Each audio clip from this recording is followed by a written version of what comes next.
Okay, so today in class we talked about multiplying fractions for those of you who were absent today.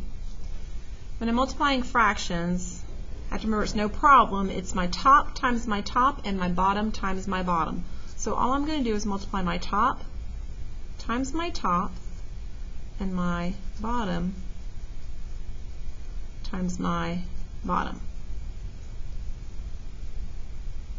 So let's look at some examples on some of the notes that we took today.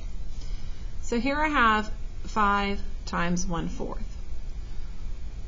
Well, 5 is a whole number, and in order to multiply with a fraction with a whole number, I'm going to drop that one over 1. So here I'm going to rewrite it as 5 over 1 times 1/4. And remember, multiplying fractions is no problems. It's the top times the top, so 5 times 1 is 5, and the bottom times the bottom, so 1 times 4 is 4. Now, an improper fraction, so I want to simplify it. And I know that with top dog in the house, 4 goes into 5 one time, leaving me a remainder of 1 and 4. So it's 1 and 1/4. Now let's look at example 2. To help us with cross multiplication, it helps if we cross simplify. I'm sorry, not cross multiplication. It helps us with multiplying fractions. It helps us if we cross simplify. What I mean by cross simplifying is you're going to look across to see if you find two numbers that are divisible by the same factor. So, for example, 7 and 1, they're not divisible by the same thing. I'm going to leave them alone. But look at this 4 and a 4. I know that 4 divided by 4 is 1. So I'm going to cross this off. This gives me a 1. I also know 4 divided by 4 is 1, so I cross it off and give me a 1. I want to cross simplify to make my fraction easier to work with. So then I can just multiply across. So 1 times 1 is 1. 7 times 1 is 7. So let's look at the next one. On this example, we're using our exponent. So remember, an exponent is repeated multiplication. So this is 2 2/3 times 2/3. I'm going to see if there's anything that I can cross simplify, and it looks like I don't have anything that'll work.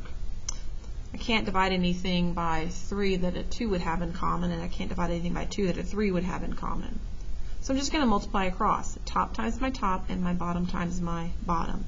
2 times 2 is 4. 3 times 3 is 9. Pretty easy.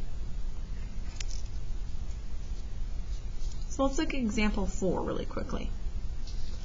It says James had 3 bags of candy that each weighed 1 pound. He gave half a bag away to each of his cousins. Okay, so I want half of the 3 pounds of candy. And I'm going to go ahead and put that 3 over a 1.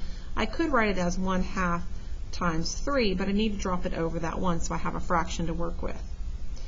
So then all I'm going to do is my top times my top and my bottom times my bottom. And I have an improper fraction, so I want to make it a mixed number, and this is 1 1/2. So our last example. On this one, Sam and Kevin had a party. After the party, they discovered 4/5 of the cake was left over, so they ate half of the leftover cake.